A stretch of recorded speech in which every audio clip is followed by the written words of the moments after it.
오늘도 주의 말씀 앞에 함께 서게 되어 여러분 모두 주의 이름으로 축복합니다. 하나님 말씀 예레미야서 12장 1절입니다. 여호와여, 내가 주와 변론할 때에는 주께서 의로우시니라. 그러나 내가 주께 질문하옵나니 악한 자의 길이 형통하며 반역한 자가 다 평안함은 무슨 까닭이니까. 아멘. 오늘은 삶과 사명 13번째로 인생의 질문과 답이라는 주제로 말씀을 같이 나누겠습니다. 우리의 신앙은 창조주를 믿는 신앙입니다. 온 천지 만물을 그분의 계획에 따라서 창조하시고 처음부터 중간과 마지막까지를 다 알고 계시는 그 전능하신 창조주 하나님을 믿는 신앙, 그리고 그 하나님이 우리와 언약을 맺은 언약 신앙을 가지고 살아갑니다. 그러니까 아무런 장래가 보장되어 있지 않는 불안한 것이 아니라 창조주의 그 전능하신 섭리와 또 언약이라고 하는 하나님의 사랑이 묶여져 있는 그 놀라운 은혜 속에서 사는 것이 믿음입니다. 그러므로 그리스도의 이 믿음은 우리의 매일매일의 삶에서 하나님의 능력을 힘있게 만들고 하나님의 사랑을 확인하게 만드는 것이 창조주의 신앙이고 언약의 신앙입니다. 그 신앙을 붙잡고 우리는 오늘을 힘있게 살아갈 수가 있는 것이에요. 그런데 이와 같은 창조의 신앙과 언약의 신앙을 가지고 살아도 때로는 우리가 하나님을 알지를 못하고 이해하지 못할 때가 많이 있습니다. 개를 키워보거나 또 같이 동물들을 키워보면 개는 주인을, 고양이는 주인을, 또 소는 주인을 잘 모를 수가 있습니다. 어떨 때는 병원에 데리고 가고, 어떨 때는 밥을 굶기기도 하고, 어떨 때는 훈련시키기도 하고, 때로는 알지 못하는 그런 환경들, 그리고 자기 자신을 묶어놓을 수도 있고, 그러나 이와 같은 것을 볼 때 이해되지 않는 것이 있을지라도 하나님은 실패하지 않고 실수하지 않고 합력하여서 선을 이루시는 분이다라는 것을 우리가 알아야 돼요. 우리가 열심히 기도합니다. 그런데 그 기도가 응답이 잘 되지 않습니다. 때로는 거절되기도 합니다.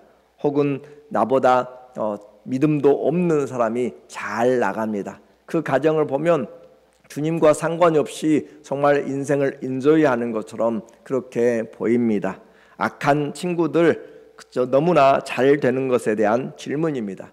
왜 이렇게 고난이 당하고 또 알지 못하는 일들이 많이 되는지, 왜 하는 일마다 잘 풀리지 않는지, 우리는 이런 일들에 대해서 전부 다 답을 찾을 수는 없습니다. 그러나 하나님은 답을 알고 계십니다. 오늘 그와 같은 문제에 대하여서 예레미야가 질문하고 있는 거예요. 악인의 번영에 대한 질문입니다. 그래서 1절에 보니까 여호와여, 내가 주와 변론할 때는 주께서 의로우시니이다. 내가 변론할 때마다 주님은 옳으십니다. 그 말이에요. 욥기에 보면은 욥과 그 세 친구들이 같이 변론을 합니다. 그런데 다 자기들 주장이에요. 그런데 이제 주님이 나타나셔서 주님의 말씀으로 그렇게 그들에게 찾아오셔서 너희들에게 내가 질문하겠다라고 하면서 하나님이 천지 창조를 하신 이야기들을 하기 시작합니다. 아무런 그들의 대답에 대한, 그들의 그 원망에 대해서, 그들의 질문에 대해서는 이것 때문에 욥이 고난받고 있다라는 그런 대답은 한마디도 하지 않고, 내가 묘성을 띠고 또 바다에 물을 만들고 땅을 만들 때, 내가 흑암의 모든 것을 만들고 또 동물들을 만들 때 너희가 있었느냐라고 하면서 창조의 이야기들을 하십니다. 그것은 곧 우리가 하나님을 다 이해하지 못하지만 하나님은 결코 실수하지 않는다라는 것을 보여주는 것이에요. 그래서 변론할 때마다 주께서는 의로우십니다. 같이 이야기할 때마다 하나님을 따라갈 자가 누가 있겠어요? 그런데 주님 한 가지 질문이 있습니다. 악인의 형통한 것이 공평합니까? 라는 질문이에요. 그러나 내가 주께 질문하옵나니 악한 자의 길이 형통하며 반역한 자가 다 평안함은 무슨 까닭입니까? 예수님 믿는 사람 핍박하고 속이기도 하고 그런 사람들이 오래 살기도 하고 건강하기도 하고 때로는 너무너무 잘 나가고 있다라고 하는 것이에요. 답답합니다. 그래서 이와 같은 것은 이 예레미야뿐만 아니라 특별히 시편 73편의 아삽의 시를 보면 이와 같은 내용을 길게 설명합니다. 그런데 그런 악한 자들 때문에 믿음까지 실족하고 미끄러질 뻔했는데 어디서 깨달았는가? 그가 하나님의 성전에 가서야 그들의 종말을 보고 깨달았습니다 라고 그렇게 이야기해요. 도무지 세상적으로 이해가 되지 않았는데 성전에 가서 기도하다 보니까 하나님이 보여주신 하나님의 그 말씀을 기억해서 보니까 그들이 올라가면 올라갈수록 떨어지는 것이 급강합니다. 그리고 살아날 수가 없습니다. 멸망이 마치 높은 그런 미끄럼틀 위에 올라가서 떨어져가는 순간에 몰락한다는 것이죠. 순간에 몰락해서 사라져가는 것을 보니까 하나님을 이제 내가 신뢰하겠습니다 라고 그렇게 하는 것이에요. 그들이 올라가면 올라갈수록 그들은 점점 더 멸망의 길로 가고 있음을 알지 못한다라고 이야기하죠. 그래서 이제 예레미야의 이해를 왜 내가 이런 질문합니까? 2절에 보니까 주께서 그들을 심으심으로 그들이 뿌리가 박히고 장성하여 열매를 맺었거늘 주님이 그렇게 허락해 주시니까 그렇게 되지 않았습니까? 라는 것이에요. 그들의 입은 주께 가까우나 그들의 마음은 머니이다. 입술로만 얼마나 주님의 일을 하는 사람들 많아요. 이것저것 불평하면서 하는 사람 많은데 마음은 멀다. 주님 사랑하는 것과는 전혀 다르다. 왜 다른 사람들은 이야기하면서 자기의 혼신은 이야기하지 않는 그런 사람들이 많이 있다는 거죠. 그리고 그 마음이 멀어져 버린 사람, 그리고 또한 그 예레미야를 죽이려고 하는 자들에 대해서 호소를 하고 있습니다. 3절에 여호와여 주께서 나를 아시고 나를 보시며 내 마음이 주를 향하여 어떠함을 감찰하시오니 양을 잡으려고 끌어냄과 같이 그들을 끌어내시되 죽일 날 위하여 그들을 구별하옵소서. 그 예레미야의 고향, 그가 사는 아나돗이라는 지역인데 예루살렘 북편에 있습니다. 그런데 그 아나돗의 사람들이 다른 그곳에는 제사장들이 많이 사는데 그 제사장들은 거짓말을 할 뿐만 아니라 오히려 잘되고 의인인 예레미야를 죽이려고 그렇게 하고 있어요. 친구가 친구를 죽이려고 합니다. 목회자가 목회자를 죽이려고 하고 그렇게 하는 것 같은 것이죠. 나를 감찰하시고 그들을 감찰하시니 주님 심판하여 주세요 라고 하는 그런 기도입니다. 이것은 모두가 다 이 예레미야가 당하고 있는 내용 가운데, 그리고 또 악인들이 판을 치니까 요즘 길거리 무서워서 나가지도 못하잖아요. 언제 어디서 총격이, 어디서 사건이 일어날지 무차별 그런 총격과 또 살인과 자녀들도 마음대로 다닐 수가 없는 그런 폭력과 중독들이 있어서 하지도 못하는, 그래서 악인들 때문에 이 땅이 슬퍼하고 있다는 거죠. 4절 언제까지 이 땅이 슬퍼하며 온 지방의 채소가 마르리까 짐승과 새들도 멸절하게 되었사오니. 자, 죄가 쌓이게 되면 하나님이 땅도 사람들로 인하여서 저주를 받게 되고 다가오는 것이 항상 기근과 전쟁과 전염병입니다. 그래서 성경에 하나님의 심판들, 우리가 세상에서는 기후 이상이다 라고 그렇게 이야기할지 모르지만 성경은 계속해서 세트로 묶어서 이야기합니다. 칼과 기근과 전염병, 그렇게 이야기하는 것이죠. 칼은 전쟁을 의미합니다. 그래서 사람들의 죄로 말미암아서 채소까지 기근이 오게 되고 짐승과 새들까지도 온 자연이 지금 저주를 받고 있고 고통스러워합니다.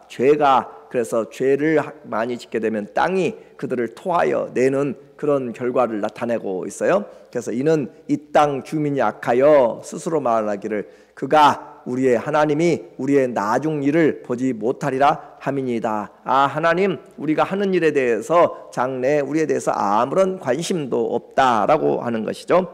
하나님은 알지도 못하시고 하나님은 보지 않으신다. 그래서 무시하고 교만하게 행동하는 것들을 지금 이 예레미야가 호소를 하고 있습니다.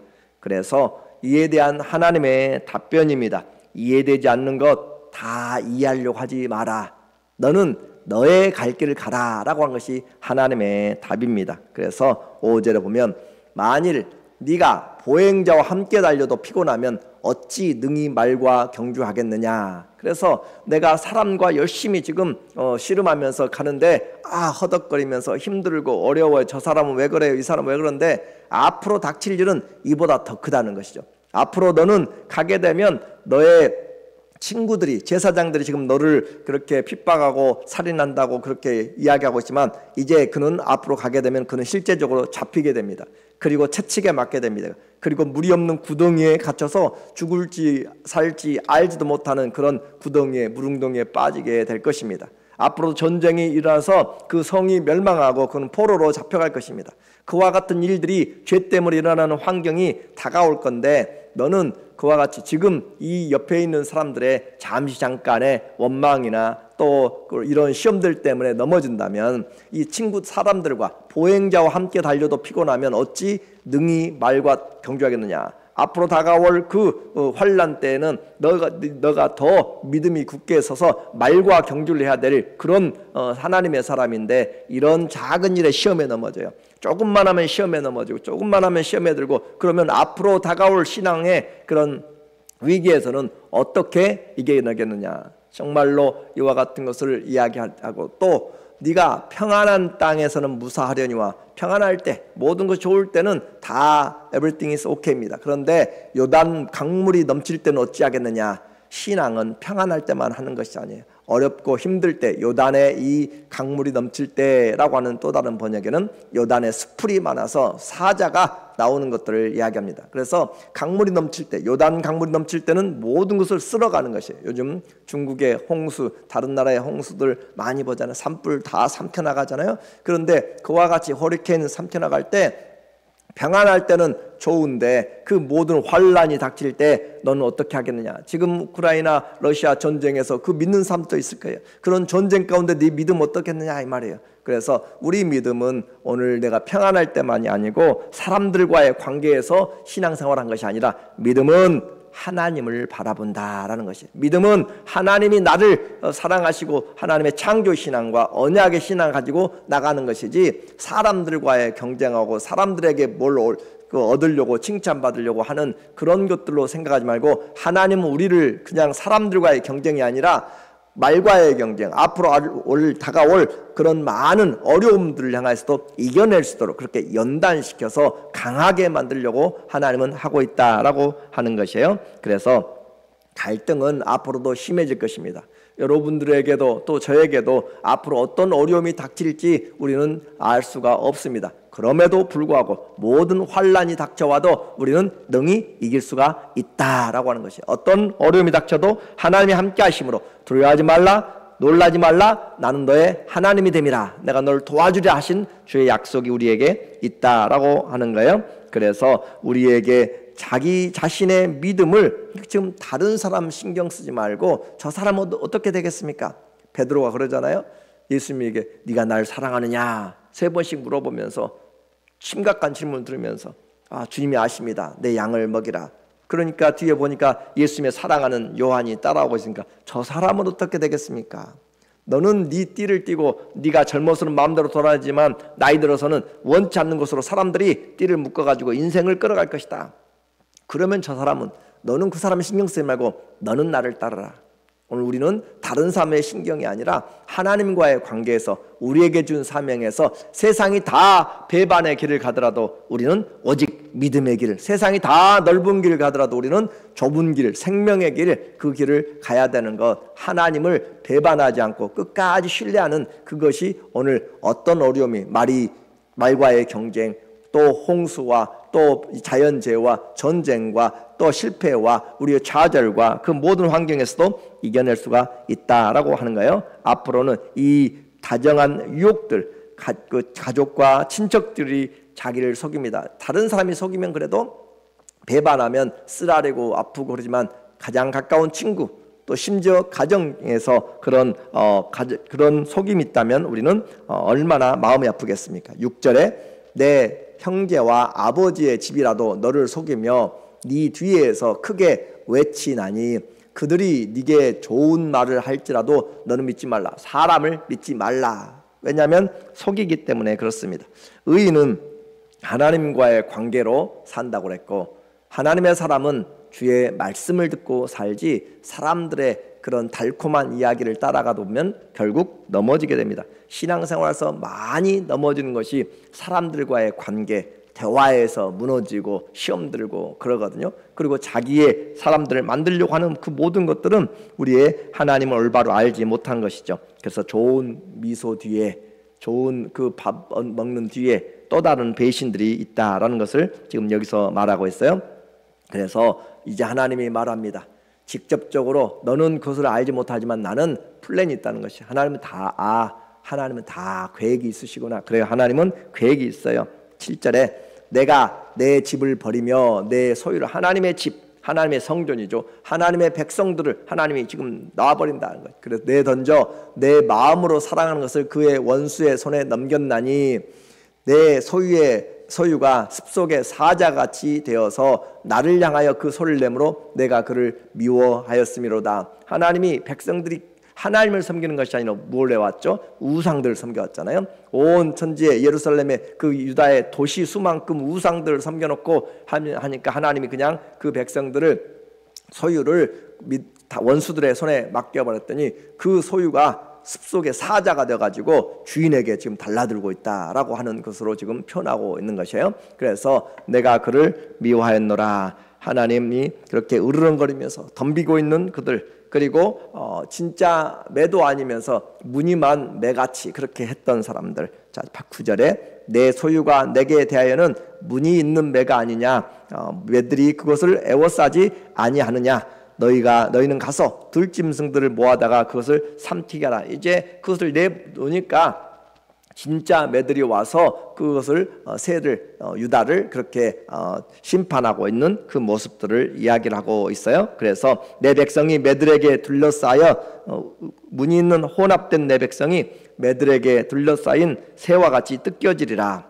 하나님의 사랑을 배반하여 심판을 받게 될 것을 말합니다. 그러나 하나님은 그런 과정에서도 그들을 하나님이 긍휼히 보신다라고 하는 거예요. 하나님을 찾는 자들에게 긍휼을 베푸십니다. 15절에 내가 그들을 뽑아낸 후에 내가 돌이켜 그들을 불쌍히 여겨 각 사람을 그들의 기업으로 각 사람을 그 땅으로 다시 인도하리니. 하나님은 완전히 놔버린 것이 아니에요. 그들에게 지금 심판을 통해서 돌아오도록, 하나님을 바라보도록, 우상들이 얼마나 험한 것인가를 알게 하기 위해서 잠깐 그들에게 연단을, 지금 시련을 허락하고 있는 것이죠. 그렇게 해서 그들이 그러나 순종하지 아니하면 내가 반드시 그 나라를 뽑아 멸하리라. 여호와의 말씀이니라. 선지자들의 모든 말씀에 따라오는 것, 이것은 여호와의 말씀이다 라고 했어요. 끝까지 돌이키지 않는 자들은 뽑아 심판한다. 죄보다 더 무서운 것이 바로 회개하지 않는 것을 말합니다. 예레미야는 이 말씀을 선포하는 것 때문에 고향으로부터 친구들에게서 죽음의 위협을 받습니다.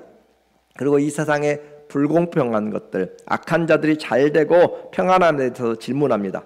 그러나 하나님은 그 사람들을 놔두고 내가 너를 지명하여 불렀기 때문에 나를 따르고, 너는 사람들의 세상의 그런 말들을 쫓아가지 말고 너는 내 말을 듣고 따르라 라고 그렇게 이야기합니다. 오직 시선을 세상에 빼앗기지 말고 주님을 바라봄으로 믿음을 세워나가야 진짜 어려움이 닥쳤을 때 신앙으로 이겨낼 수 있습니다. 너는 나를 따르라. 이 사람 사건의 그 조건들을 따지거나 또 원망하거나 하지 말고 풍파에 이겨내려면 견고한 말씀의 신앙을 세워서 그 말씀에 순종할 때, 그래서 하나님이 너를 지키시고 끝까지 하는 창조의 신앙과 또 언약의 신앙으로 하나님이 반드시 악한 자들에 대해서 공의로운 하나님 심판하시고, 하나님을 찾고 끝까지 신뢰한 자들에겐 내가 줄 상이 네게 있어 내가 속히 오리라 하는 주님 앞에서 쌓은 선에서 선을, 또 쌓은 악에서 악을, 의로운 자는 계속 의롭게 하고 거룩한 자는 계속 거룩하게 하고 악한 자는 계속 악한 일을, 불의한 자는 계속 불의한 일을 하게 만드는 그 일에서 우리는 선한 일에, 거룩한 일에 하나님의 그 말씀을 가지고 끝까지 믿음으로 승리하시기를 예수님의 이름으로 간절히 축원합니다. 아멘. 기도하겠습니다. 하나님 아버지, 오늘 우리에게 이해되지 않는 인생의 일들이 많이 있습니다.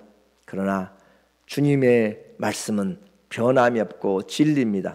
우리에게 향하신 하나님의 사랑, 언약의 사랑, 창조의 사랑을 끝까지 지킴으로 하나님과의 관계로 승리하게 하여 주시옵소서. 예수님의 이름으로 기도합니다.